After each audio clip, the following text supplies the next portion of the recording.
കോട്ടയം തിരുവാതിക്കൽ ഇരട്ടക്കൊലയുടെ പിന്നിൽ എന്താണ്? ദമ്പതികളെ കൊലപ്പെടുത്തിയ അമിത് ഉറാങ്ങിനെ പോലീസ് കസ്റ്റഡിയിലെടുത്തിരുന്നു.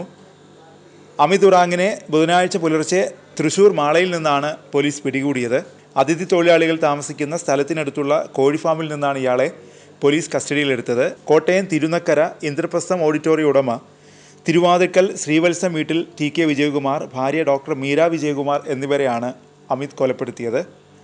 കൊലപാതകത്തിന് കാരണം പെൺസുഹൃത്ത് ഉപേക്ഷിച്ച് പോയതിൻ്റെ പകയാണെന്നാണ് പ്രതി മൊഴി നൽകുന്നത്. പ്രതിയുമായി തിരുവാതിക്കലിലെ വീടിന് സമീപം പോലീസ് തെളിവെടുപ്പ് നടത്തിയിരുന്നു.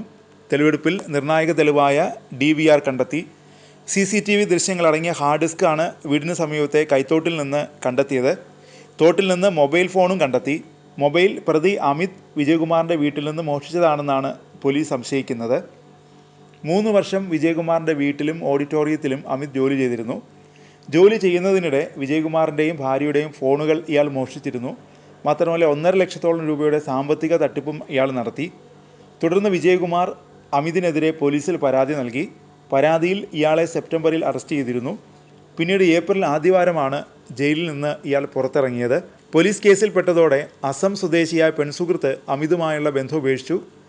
ജയിലിൽ നിന്നിറങ്ങിയപ്പോഴാണ് കാമുകി ഉപേക്ഷിച്ചു പോയ വിവരം അമിത് അറിഞ്ഞത്. ഇതോടെയാണ് അമിതിൻ്റെ ഉള്ളിൽ വിജയകുമാറിനും കുടുംബത്തിനുമെതിരെ പ്രതികാരം ചെയ്യണമെന്ന ചിന്ത വന്നത്.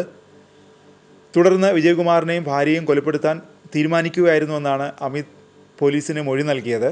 കൊലപാതകം നടത്തിയത് തിങ്കളാഴ്ച രാത്രി 10-ന് ശേഷമാണെന്നാണ് പോലീസിൻ്റെ നിഗമനം. വീടിന് മുന്നിലെ പ്രധാന ഗേറ്റിന് സമീപമുള്ള ചെറിയ ഗേറ്റ് ചാടിക്കടന്നാണ് അമിത് ഉള്ളിൽ കടന്നത്. മുൻവശത്തെ ജനാലിലൂടെ ചില്ലിൽ ഡ്രില്ലർ കൊണ്ട് വിടവുണ്ടാക്കി ജനൽ തുറന്നു.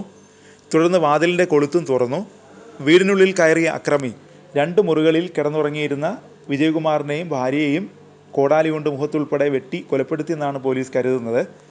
ഇരുവരുടെയും വസ്ത്രങ്ങൾ വലിച്ചു കീറാനും ശ്രമിച്ചു. തലയിൽ ആഴത്തിലേറ്റ മുറിവിൽ നിന്നുള്ള രക്തസ്രാവമാണ് മരണകാരണമെന്നാണ് പ്രാഥമിക പോസ്റ്റ്മോർട്ടം റിപ്പോർട്ടിൽ പറയുന്നത്. കൊലപ്പെടുത്തിയ ശേഷം പ്രതി തിരുവാതിക്കൽ ജംഗ്ഷൻ വരെ ഓട്ടോയിൽ വന്നു. പിന്നീട് 200 മീറ്ററോളം നടന്നാണ് വീട്ടിലെത്തിയത്. അമിതിനെ ഓട്ടോറിക്ഷ ഡ്രൈവർ തിരിച്ചറിഞ്ഞിട്ടുണ്ട്.